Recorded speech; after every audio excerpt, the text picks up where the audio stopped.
Olá, pessoal, tudo bem? Estudaremos genética, bases da genética. Leitura do livro de ciências, tá? Na página 156 a 161. A genética é um ramo da biologia que vai estudar, então, a hereditariedade, ou seja, aquelas características que são transmitidas de geração a geração, tá? Por muitos anos, né, antes mesmo da utilização do termo genética, porque esse termo genética começou a ser utilizado no século XX, antes disso, os povos já usavam o cruzamento genético para melhorar o seu rebanho ou até mesmo as suas produções, né? Então, antes de ter esse conhecimento científico, o homem já manipulava a genética. E ao longo, né, da história da ciência, surgiu várias teorias relacionadas à transmissão, né, dessas características, né, essas transmissões hereditárias ali. Uma delas foi a pangênese, né, então, segundo Hipócrates, cada órgão formava gêmeas, ou seja, partículas, e essas partículas eram reunidas, então, no sêmen e ela era transmitida, né? Então, essas partículas reunidas dentro do sêmen que passariam então, a transmitir essas informações, né? Hereditariedades aos descendentes no momento da concepção. Outra teoria que surgiu também foi a teoria, né, de Aristóteles, né? Segundo ele, então, ele afirmava que as bases hereditárias estavam contidas, então, no sêmen e também no sangue da menstruação. Com a união, então, desses dois, aí sim, formaria um novo indivíduo e também teria, né, essas características transmitidas. A teoria do preformismo, então, acreditava ter homúnculo, ou seja, né, um pequeno homenzinho, né, um pequeno indivíduo pré-formado dentro do espermatozoide, mas também alguns relatos que eles acreditavam que também poderia estar formado em um dos pais. A grande maioria acreditava no espermatozoide, mas também teriam aqueles que a defendiam, né, a teoria que também poderia estar no corpo da mãe, ou seja, no óvulo. Então, esse indivíduo pré-formado já estava, né, ou no pai ou na mãe, e ele só precisaria, então, passar pelo processo do desenvolvimento, mas a sua base já estaria pré-formada. A teoria da epigênese afirma, né, que há surgimento de os gametas, feminino e masculino, o óvulo e o espermatozoide, que eles possuem núcleos, eles são semelhantes, eles possuem a mesma carga hereditária, ou seja, né, o novo indivíduo surgirá de um zigoto, desse embrião, que é a união, então, desses dois gametas que dará início a um novo indivíduo. Não há uma pré-formação antes. Então, foi estudado, né, então, esses óvulos espermatozoides. Então, o óvulo foi descoberto em 1672. O espermatozoide foi observado, então, pela primeira vez em 1675. Então, com o estudo desses gametas, então, surgiu o termo fecundação, né? Então, eles entenderam que a união desses dois gametas, né, surgirá um novo indivíduo e também, com essa união, são adquiridas, então, as características hereditárias. Atualmente, então, sabe que os gametas feminino e masculino, então, possuem essas informações hereditárias, né?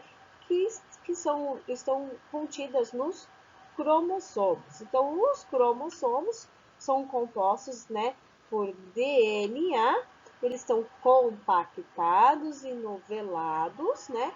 E ali possuem as suas informações.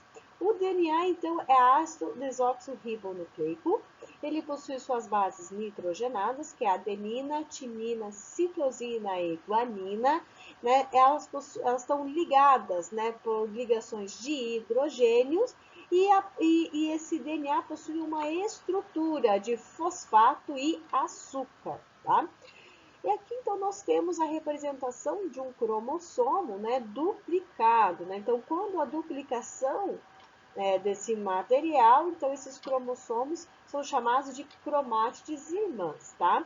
Essas cromátides irmãs, então, elas são ligadas pelo centrômero, então, vai fazer a união delas, e a região dos telômeros, né, aonde essa região dará estabilidade, então, para esse cromossomo. Nessa imagem, nós temos a representação de um cariótipo humano normal, tá? Dentro da espécie humana, possuímos 46 cromossomos, tá? Dentro desses 46, 44 são homólogos e 2 heterossomos. Esses cromossomos homólogos, eles formam pares, são semelhantes entre si. É aquele que um vem da mãe e o outro do pai, tá? E os outros dois é aqueles que dão origem ao sexo do indivíduo.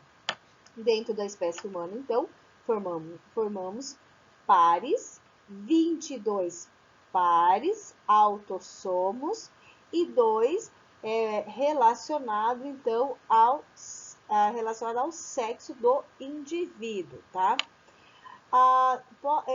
Vamos analisar os cromossomos. O 1, o 2 são parecidos, né? E dentro da espécie humana, nós temos o ligado ao X e ao Y. O X está direcionando ao sexo feminino. Mas para ser o sexo feminino, eu tenho que ser X e X.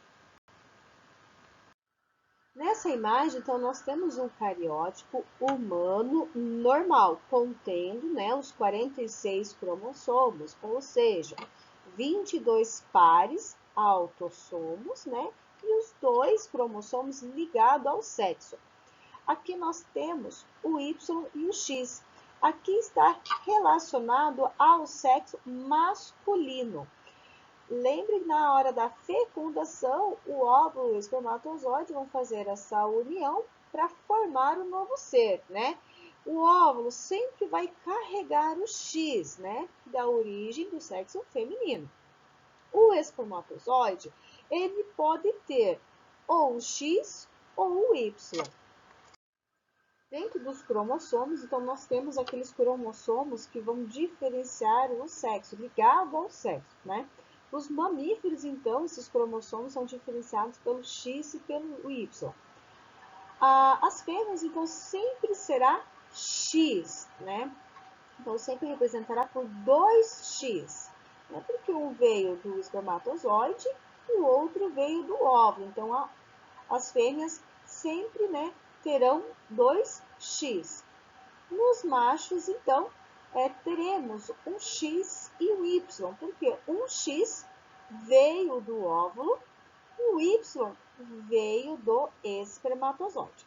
Mas dentro das espécies dos seres vivos, nós também temos outras diferenciações ligadas ao sexo, a esses cromossomos. Por exemplo, alguns insetos são X e Y, né? As fêmeas possuem 2X e os machos apresentam apenas um X. Também nós temos o Z e o W. Os machos possuem 2Z, né? E as fêmeas vão possuir um Z e o outro W. Dentro, então, isso corresponde às aves, alguns répteis. Então, quem vai diferenciar, né, o sexo do novo indivíduo nesse caso serão as fêmeas. E no caso dos mamíferos, serão os machos. Nós temos, né, um cromossomo nessa imagem. Então, lembra que o DNA que contém todas as informações hereditárias e também, né, a orientação do funcionamento daquele organismo. Então, nós temos um trecho de DNA e alguns pedaços desse DNA chamado de gene, tá? E aqui está as bases nitrogenadas desse gene aqui. Então, como que ele é formado, né? Então, esse pequeno trecho. Então, gene significa o quê? Trecho DNA, então um pedaço do DNA. O RNA, ou ácido ribonucleico, então ele vai copiar, né, esse DNA e vai orientar na produção das proteínas. Então, genes alelos. Então, lembre-se que genes, né, então são trechos do DNA. E alelos são posições específicas que eles estão localizados dentro do cromossomos. Aqui nós temos a representação do cor dos olhos, uma posição desses alelos. Então, dentro dos cromossomos homólogos, então sempre estarão na mesma posição, nos dois cromossomos. Vão carregar essas características, por exemplo, do cor do olho. Só que cada cromossomo vai carregar a sua característica específica. Por exemplo, esse cromossomo vai carregar, né, o cor dos olhos castanhos. Esse outro cromossomo vai carregar, né, características dos olhos azuis. Grupo sanguíneo é a mesma coisa, cor do cabelo, né? Então, aqui terá a característica, ó, na mesma posição, né, dos dois cromossomos homólogos. Aqui a cor do cabelo será castanho, aqui será preto, né? Então, genes alelos. Então, os alelos vão ocupar a mesma posição nos cromossomos homólogos e cada um vai ter a sua característica. Então, nessa imagem está esquematizado, né, desde a leitura do DNA até a fabricação da proteína específica, né? Então, lembre que o DNA é muito extenso, então ele não consegue sair do núcleo. Quem vai fazer essa comunicação entre núcleo e citoplasma é o RNA, tá? Então, há lugares específicos no DNA, chamados gene, né, que lá vai estar escrito, né, como é fabricada aquela proteína determinada que eu quero, ou seja, a proteína específica. Então, o RNA polimerase, o papel do RNA polimerase é justamente para abrir essa fita do DNA, porque é uma fita dupla hélice. Então, ele precisa abrir essa fita dupla hélice para fazer a leitura daquele pedaço do gene, senão ele não vai conseguir copiar, então, a parte específica, né, para fazer a produção dessa proteína. Então, o RNA polimerase ele tem a função de abrir essa fita dupla hélice. Após a abertura, começa então a ser feita a cópia, né, dessa parte do gene. Então, essa cópia, esse RNA mensageiro, então tem o papel de pegar, né, de copiar e pegar essa cópia e mandar para fora desse núcleo, para fazer a produção, então, dessa proteína. Entra, então, um chamado RNA ribossômico, né, lá nos ribossomos. Olha aqui o ribossomos. Então, aqui vai ser fabricado aquela proteína. Então, aquele pedacinho do RNA mensageiro, né, do gene, chegou no ribossomos e ele vai começar feito a leitura. Essa leitura é feita de 3 em 3 bases nitrogenadas, tá? Que recebe o nome de códon, tá? Então, essa leitura é de 3 em 3, essas bases nitrogenadas, né? A, C, T, né? Então, o U, G, A, então depende a sequência, tá? Do DNA, então começa a ser feita a tradução. Então, e nós chamamos então essa trinca de códon. Entra também o RNA transportador. Conforme vai passando essa trinca, o RNA transportador vai trazer o aminoácido. Ele vai encaixar, então, nessa trinca. Encaixou? Ok, então ele libera esse aminoácido para a formação dessa cadeia da proteína, tá? Aqui está uma representação bem simples daquele slide anterior, tá? então vem o RNA mensageiro, traz, né, aquela parte que ele copiou do DNA, de 3 em 3, né, das bases nitrogenadas vão sendo lema, então recebe o nome de códon, tá? E o RNA transportador vai vir então com o aminoácido.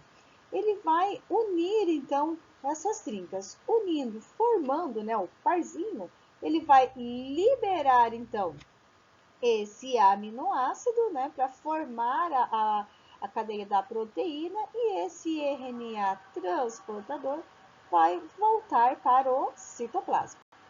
Ok, pessoal? Até a próxima aula. Tchau!